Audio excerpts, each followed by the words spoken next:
Everyone. Welcome to the River Road Unitarian Universalist Congregation. My name is Reverend Connie Simon, and I am your worship associate today. If this is your first time here in person, we welcome you, and we hope that you'll stop by the welcome table so we can get to know you and get connected. Today, we are honored to have as our guest speaker today, Reverend Roberta Finkelstein, who is an accredited interim minister and has served, I've lost count of how many congregations, and is a resident of the DMV and one of my dearest colleagues and someone I've known since I started seminary. So you will enjoy this message, I'm sure.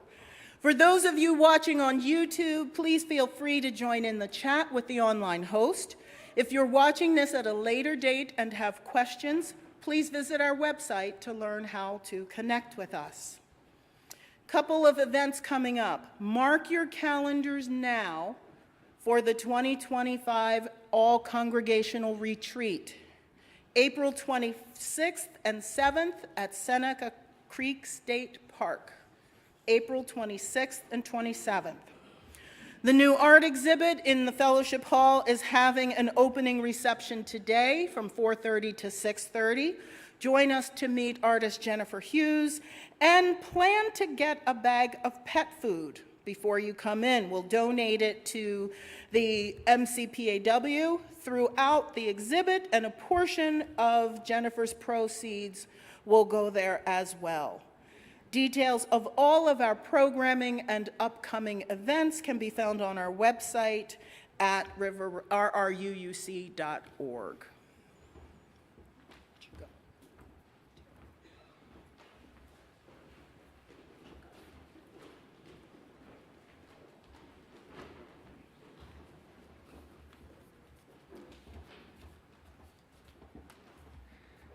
For over 30 years, Beacon House in Northeast DC has provided students ages 6 to 15 a welcoming space for tutoring, doing homework, and playing sports.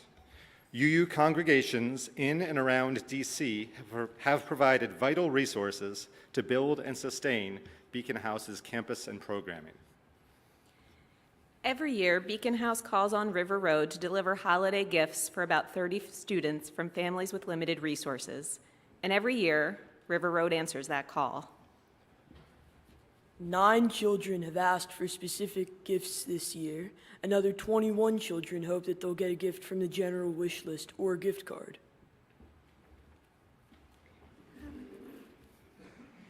My brother and I know how lucky we are to wake up every Christmas morning to see a tree surrounded by gifts. This year, we are asking for some of those gifts to go to the kids at Beacon House instead. There's a link to the Sign Up Genius in the e-weekly, or you can find me during coffee hour and I'll get you set up. We hope you'll join us in spreading the gift of joy this holiday season. If we all give a little, it'll mean a lot.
We began our time together by lighting our chalice, the chosen symbol of faith, with these words by Reverend Sherry Woodbury. Love is the center and foundation. Again, we will ground ourselves here in our highest values. Love is the center and foundation of this faith. Love is the power that holds us together as a community. As we enter into worship, then, let us open our hearts to the healing power of liberating love. Because love is not only something we receive, but something we practice in community. Let fall away all that might distract us from the wholehearted practice of love. Let us be accountable to one another for doing the work of living our shared values through the spiritual discipline of love. As we continue to listen and learn, to act and grow, each unfold in wholeness, both deeply loving and truly loved.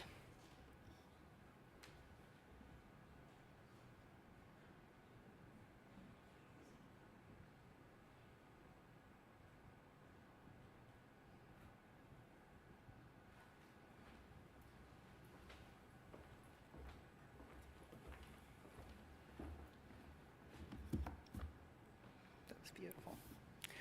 Good morning again. Please rise in body or spirit as you are willing and able. And let's sing our opening hymn, number 6, Just as Long as I Have Breath.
Good morning.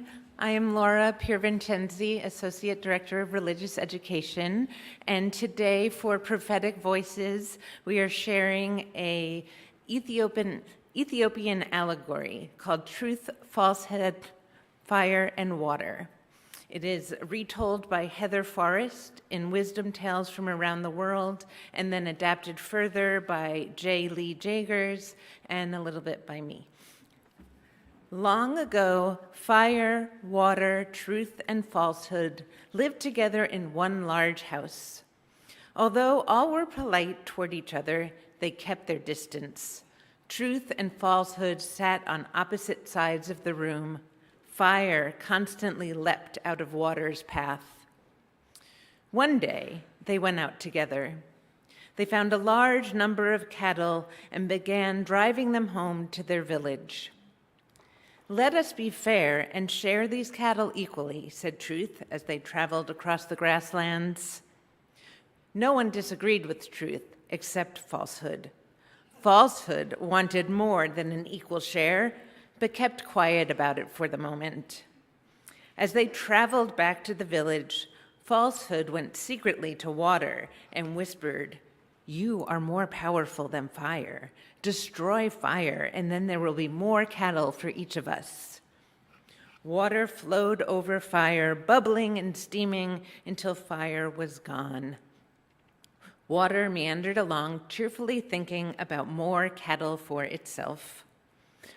Falsehood, meanwhile, was thinking, "We must take the cattle high in the mountains to graze, out of water's reach." As truth and falsehood traveled up the mountain, water tried to follow, but the mountain was too steep, and water, of course, could not flow upwards. Water washed down upon itself, splashing and swirling around rocks as it tumbled down the slope. Truth and falsehood arrived at the mountaintop. Falsehood turned to truth and said, "I am more powerful than you. You will bow to me. I am your superior. All the cattle belong to me." Truth rose up and spoke out, "I will not bow to you." They battled and battled.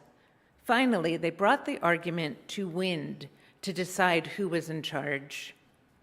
Wind did not know, but wind blew all over the world to ask people whether truth or falsehood was more powerful. Some people said, "A single word of falsehood can completely destroy truth." Others insisted, "Like a small candle in the dark, truth can prevail and drive out darkness. After all, falsehood has no substance of its own. It's simply the absence of truth." Wind finally returned to the mountain and said, "I have seen that both truth and falsehood are equally powerful, and one cannot prevail for long against the other, and it shall be that way forever." Suddenly, Spirit spoke from high above the mountaintop. "No! The one that is more powerful is the one who will withstand the test of time. Take one away and see what happens to the other. Take away truth, and over time, falsehood will crumble. It will stumble over itself. But take away falsehood, and truth continues to be a beacon of light on this mountaintop. Truth will remain the same till the end. So the contest is not so much between truth and falsehood, but between the wise person who seeks truth and the foolish person who settles for momentary satisfaction." I have a brief announcement. Today, anyone in kindergarten through third grade will not go downstairs to your classrooms. Instead, I ask that you go to the kitchen, just that way across the bridge, and everyone else, your classrooms remain the same today. So I invite you now to head off. Thank you.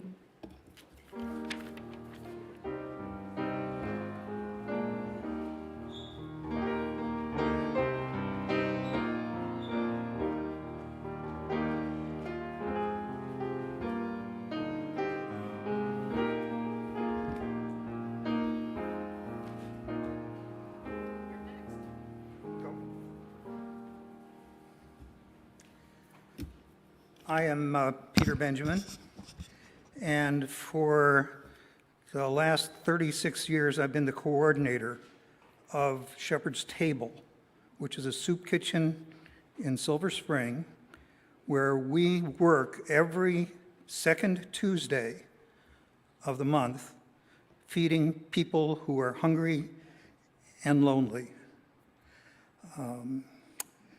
Shepherd's Table is our ETO for this month and this day, and I hope you will give very generously when you have an opportunity soon. After the service, I'll be available to answer questions or tell you more about Shepherd's Table, and I will be waiting right up here in the front. We now have the Director of Communications and Development, Daniela Guros, from Shepherd's Table. Thank you. so wonderful to be here this morning with you all. I wanted to tell you a little bit more about Shepherd's Table, which has been a valued community organization for over 41 years in the Silver Spring area. And we started as a soup kitchen in a small church, and we've grown to be an organization in this community that not only provides food, but also resources, basic necessities from our resource center, prescription assistance, a mailbox for people that might need one, clothing as well. And we're really proud of being able to serve 3 meals a day during the week and 2 meals on the weekend. And we're even prouder to say that we've never missed a meal service since we opened 41 years ago.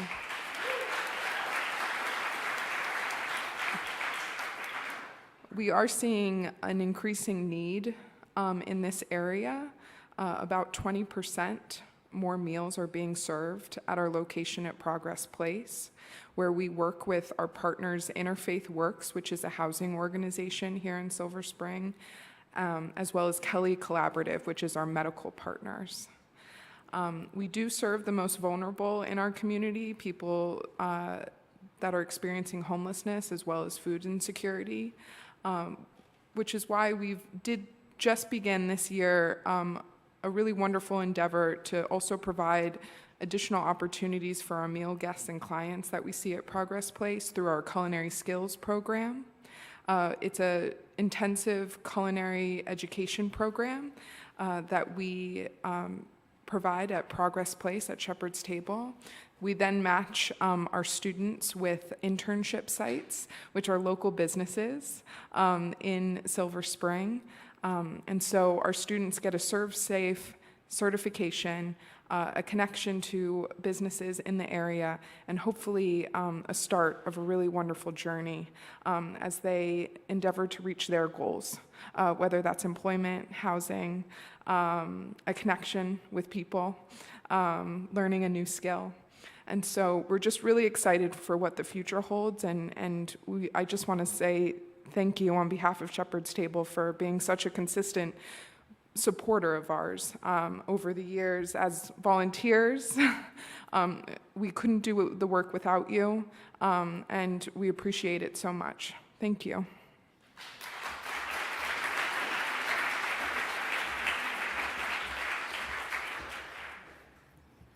For those who may be wondering what an ETO is, that is our Extend the Offering. Every month we identify an organization or cause in the area that is in alignment with our values and the things, our mission here at River Road, and we support them financially through our offering. So, the reason that we do that, you may be wondering, is because it is important for us to share our talents, our time, and our treasures with our wider community. And we do that mindful of the fact that we draw water from wells we did not dig, that we pick fruit from trees we did not plant, and that this is as it should be, so long as we dig and plant for those who come after. So this morning, if this is your first time visiting us, you may feel free to let the bowl pass you by. Your presence is your gift to us. If you would like to contribute, feel free to place your offering in the bowl. You may also give by text. The text to give number is 73256. Again, that's 73256. Type in RRUUC and the amount that you'd like to give. You can also give via our website by clicking on the blue Give Online button on the main page. Our offering will now be gratefully received. Thank you.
As an interim minister, we're here just for a short time. We don't get the benefit of building those deep connections over many years with the congregations that we serve. And that means we also don't get the opportunity to build the deep connections and have those deep roots in the communities we serve. But one thing that I have been able to do since I've been here is to serve dinner at Shepherd's Table. And it is an image and an experience that will live with me forever. It's not unlike other places where I have served meals, but there's something about the spirit of the place, the compassion and the dedication of the volunteers, that just makes me think over and over and over again about the cycles of life and how many ways I have been blessed and how I can share that, how I can give of my time and my talents to serve others. Because it may be that someday I'm experiencing the sorrows that they are. And that's the cyclical nature of our lives, isn't it? It's joys and sorrows, good times and hard times, times of abundance and times of scarcity. And the thing that holds us together through all of those times is love for one another and love for our community. So this morning, in our joys and sorrows, I invite you to call to mind the joys and sorrows that are on your heart, a time when you have been able to share your blessings with another, a time when someone blessed you, perhaps with a kind word or a smile or a strong back or money, or maybe just by being with you.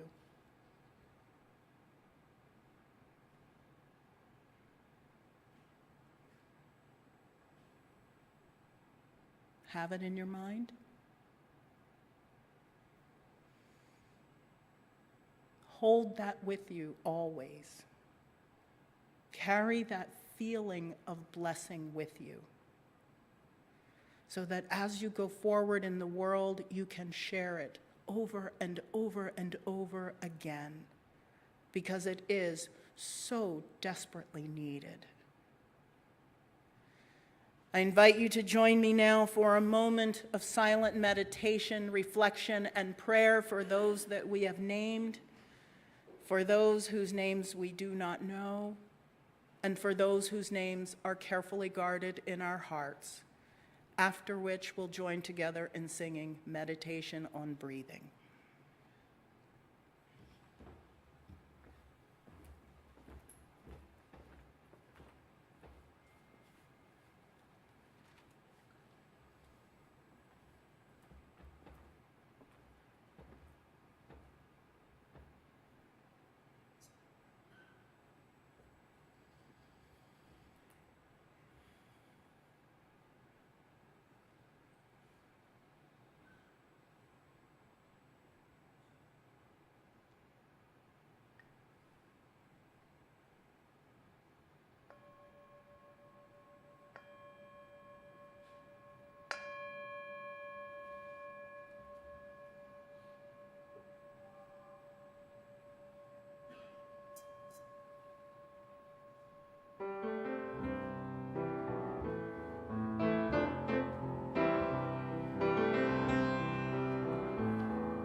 Well, good morning. Thank you, Reverend Connie, for inviting me this morning, and thank you to Cliff and to the religious education staff for collaborating with me to create what I hope is a cohesive worship service. You never know when you drop in as a guest, but I'm happy to be here. Our reading this morning is from a reflection called The Races We Run by Jesse O'Connell. Jesse was a candidate for the city council in our little blue bubble of Alexandria, Virginia. His candidacy was one that we supported enthusiastically, and he wrote this essay a few days after he lost that election. Strictly speaking, I've spent most of my life losing races. This is admittedly a rather maudlin sentence to open with, but I promise you it's not intended to be read that way. I simply wanted to start by establishing the basic and incontrovertible truth that losing races is something with which I have a great deal of experience. I was a track athlete, he said, for the entire early part of my life. I went to college on a track scholarship and then ran under a professional sponsorship with Adidas for a few years after. Despite this accomplished resume, it's important for you to understand that when I look back on that career, a career that I'm rather proud of, I do it with the clear understanding that losing races is how I spent the great majority of it. Every one of those lost races are among the best memories and the proudest accomplishments of my career.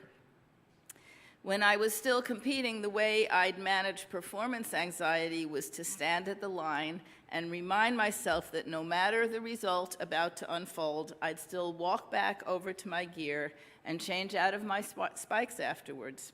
And I'd still go home and have dinner that night, and I'd still wake up the next morning. I would ground myself in the moment by reminding myself that all the other moments yet to come still would.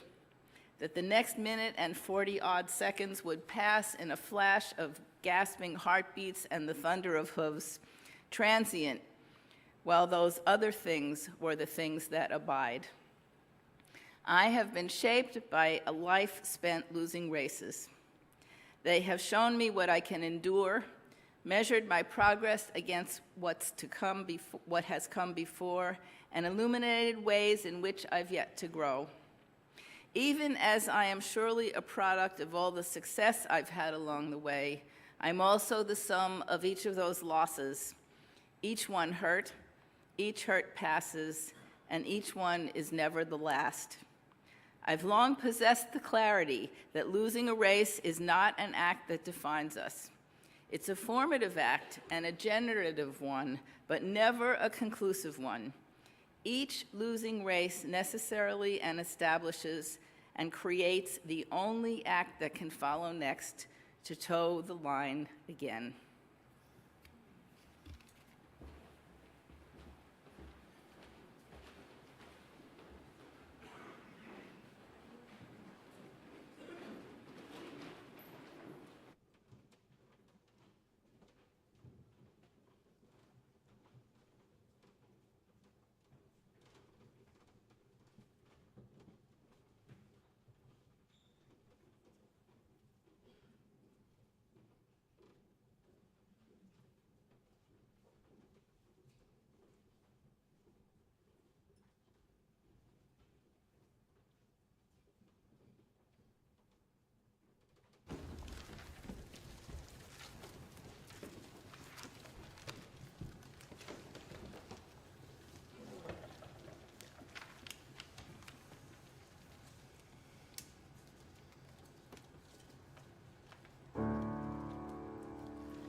Maybe some of you know these words by heart. When the one great scorer comes to write against your name, they write not that you won or lost, but how you played the game. Sound familiar? I first learned those words by heart long ago in childhood, but they've been echoing in my mind a lot recently. How we play the game matters. How we play the game determines whether we are decent human beings. And this is a sermon about being decent human beings. And it's a sermon about how an intentionally covenanted group of decent human beings with a set of shared values can become powerful, radical agents of change. And it's a sermon about how a jet pig, here's a jet pig, with a heart full of love can be an amazing tool for transformation. Okay, so what am I talking about here? As some of you may know, a couple of years ago, the Unitarian Universalists Association started a process of updating the language in our bylaws to better reflect our current UU values. The proposal to change the language in Article 2, familiar to many of us as the 7 principles and 6 sources, caused some and yet it was approved enthusiastically by the delegates at our General Assembly in June. The change puts in place language about values, and almost immediately people far more creative than me set to work creating mnemonics that would help us to keep those values in our minds and hearts. Thus, the jet pig, an adorable little pig with a jetpack on his back and a big heart filled with love. Justice, equity, transformation, pluralism, interdependence, and generosity. Jet pig. Those are the values we voted to affirm and embrace, with love at the center. The love that casts out fear. The love that the Reverend Dr. Martin Luther King talked about when he addressed our General Assembly back in 1966 at the Ware Lecture, when he said, "The Greek language has 3 words for love. One is eros, another is phileo, and another is the word agape. I am thinking not of eros or of friendship as expressed in phileo, but of agape, which is understanding, creative, redemptive goodwill for all, an overflowing love which seeks nothing in return. I believe that in our best moments in this struggle, we have tried to adhere to this." End quote. Agape is the love that creates and sustains beloved community. Agape, according to King, is that understanding, creative, redemptive goodwill for all, an overflowing love which seeks nothing in return.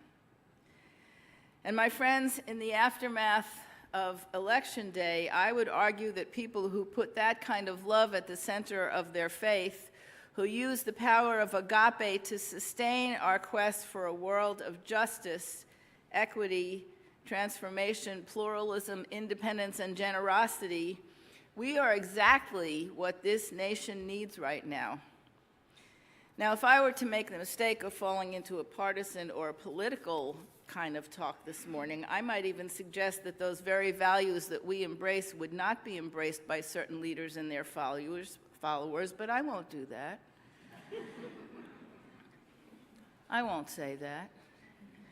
What I will say is that this sermon has a narrative thread that goes back many years. It goes back to a beautiful day in June of 2001. It is the final game of my son's high school baseball career. He's pitching against the team that, well, David and Goliath come to mind, and my son was not Goliath. Miraculously, his team won that game. He shut out the mighty Warriors and spent the night and the next day bathed in the glory of victory. Time moved on. The glory of that day faded as we learned just a few weeks later that Danny's Aunt Liz, with whom he had a close relationship, was diagnosed with a vicious cancer that would claim her life a short year later, leaving her 3 young children bereft. And a month after that, Danny went off to college, feeling grief and excitement and who knows not what else. And of course, then came September 11th, 2001. Somehow we muddled through those days and weeks and months of exhaustion and fear and confusion and sorrow. At one point, Danny came home from college and reconnected with his high school friends. One afternoon, he returned from an outing looking thoughtful. He told me that he had run into the coach of the Warriors, remember Goliath, at the mall. Coach told me, Danny said, that losing that game was the worst day of his life. Imagine what kind of life that man must lead if losing a baseball game is the worst thing that ever happened to him. Imagine indeed. And that brings us back to Jesse O'Connell's essay about winning and losing and what is really important. Jesse is a friend of Danny's. Like me, he had the benefit of a good Jesuit education at Georgetown. Jesse and I both understand the importance of servant leadership. Servant leadership calls people of faith to lead from the heart, a heart filled with agape. Servant leaders do not dominate or exploit. Servant leaders strive to create the circumstances under which every single human being can live into their potential. Now, if I were to fall into the trap of being partisan or political, I might suggest that the concept of servant leadership is quite foreign to some of our current leaders, but I will not do that. What I will say is that Jesse reminds us of how critical it is to our mental and spiritual health to remember always what is genuinely important, what matters in the end. It is nice to run fast and win races. It is nice to pitch fastballs and win games. But it is more important to play fair, to respect the game, and to keep in mind that when the game is over and you have collected your gear, you will head home to your family or your congregation or your community. The important outcomes have to do not with winning or losing, but with relationships built on love. A lot of my sermon illustrations come from things that happened while Barry and I were sitting in the bleachers at some baseball game or another. I'll just warn you of that. So here's another one. When the kids were about 12 or 13, one of our son's teammates came over to ask his mom if it would be okay if they said a prayer together before the game. Her response was a perfect education in religious pluralism. Sure, she said, but remember that not everyone on the team is Catholic like us, so they do not all pray the same way. And remember that the boys on the other team are also children of God, so you cannot ask God to help you win the game. You can ask that everybody on both teams do their best and that everyone stays healthy and that everyone is a good sport. Her son looked astounded and said, "Well, what good is that?" Well, it's everything, isn't it? It's everything good. How we play the game matters more than anything in the long run. How we play the game is what makes us into decent human beings. How we play the game, how we come together in good times and bad, how we aspire to live up to our covenants, how we break those covenants and call ourselves and each other back into right relationship, how we remind ourselves over and over again of our shared values, even if we have to use the silliest of mnemonics.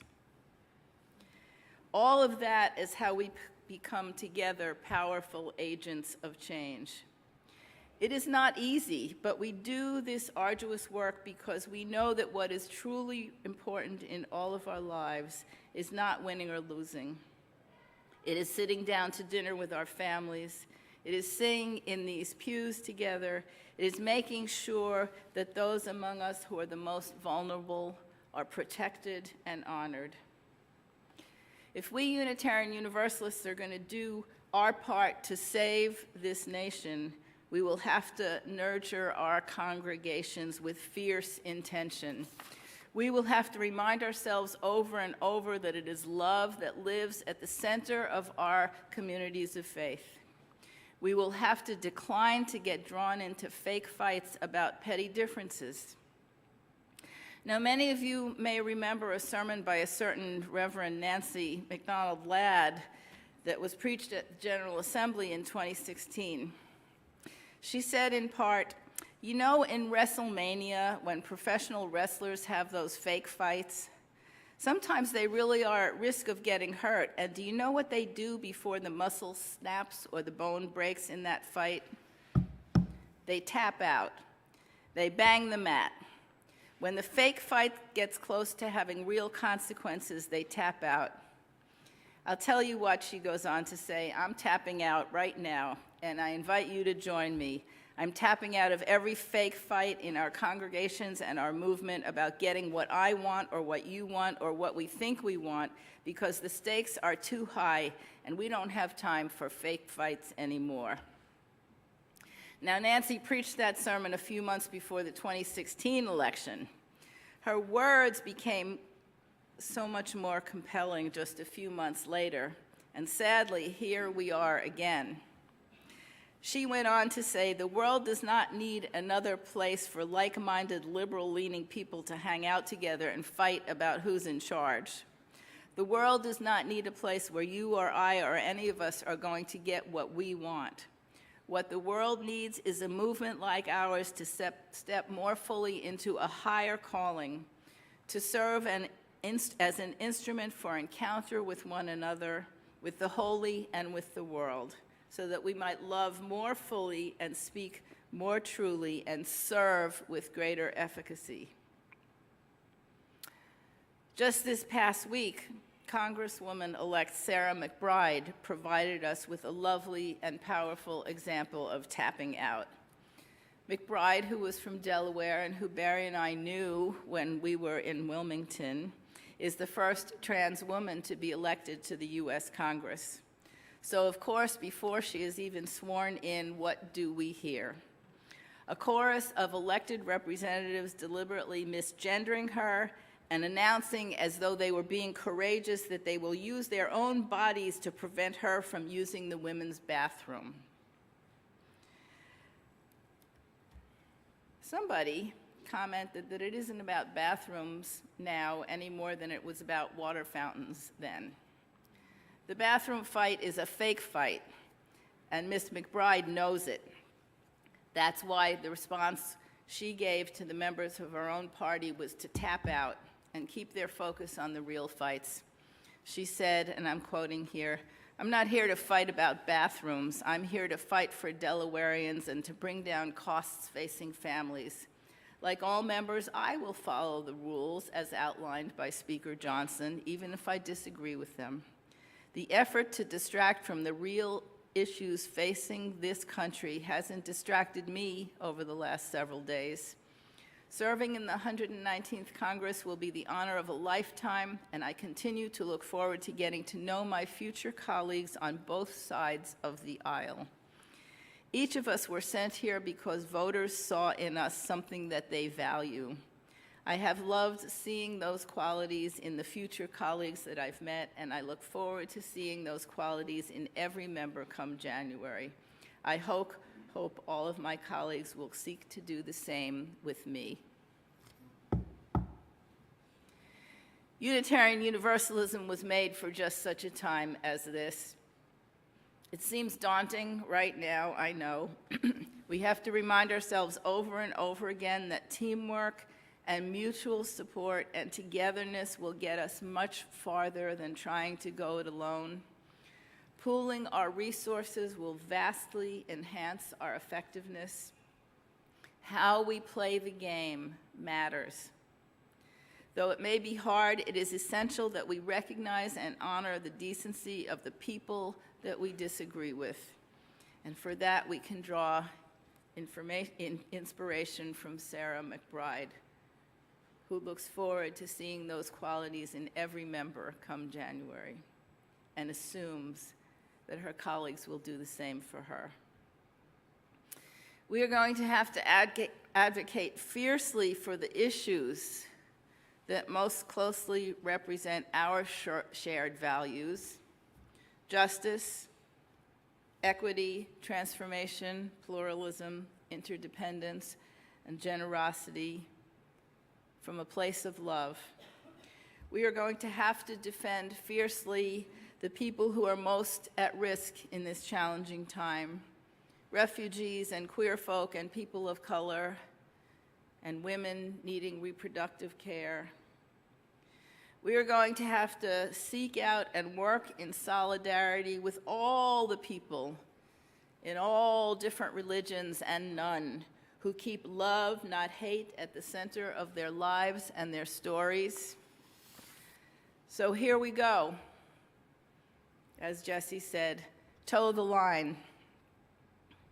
And final words of advice from Jesse: be there for each other, take care of each other, model for each other the America we thought we'd find on Election Day, and in so doing, ensure that we'll yet find that America some ways down the road. That's what we're going to do. That's all any of us can do. Toe the line and bring your hearts filled with love. And thus ends this completely nonpartisan, non-political sermon.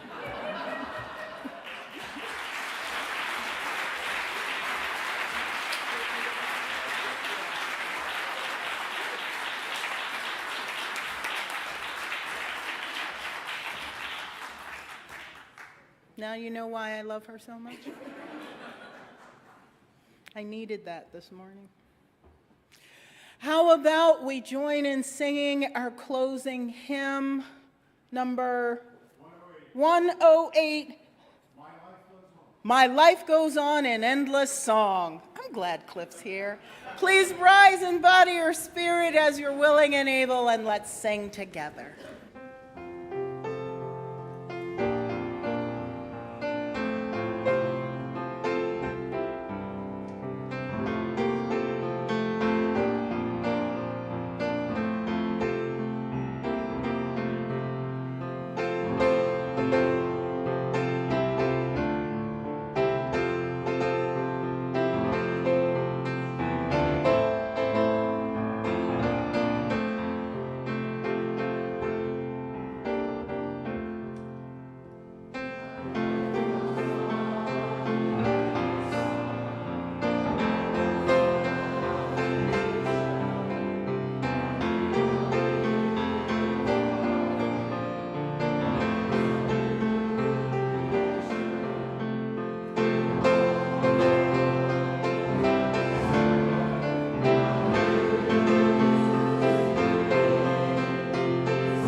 Please be seated.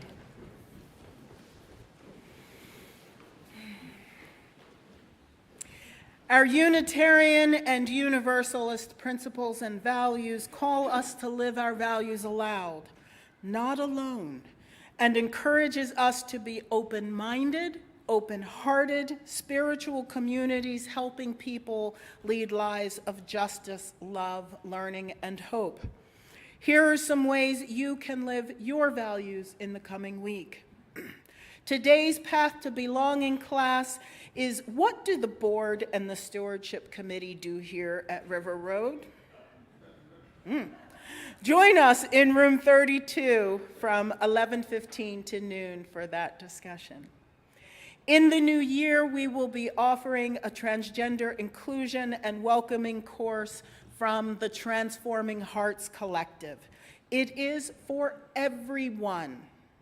Everyone is welcome and encouraged to attend, from novices on trans identity to those with decades of life experience. If you're interested, please sign up via the link in the e-weekly. And now we close our time of worship by extinguishing our chalice and reciting aloud these words by Elizabeth Sell Jones. We extinguish this flame, but not the light of truth, the warmth of community, or the fire of commitment. These we carry in our hearts until we are together again.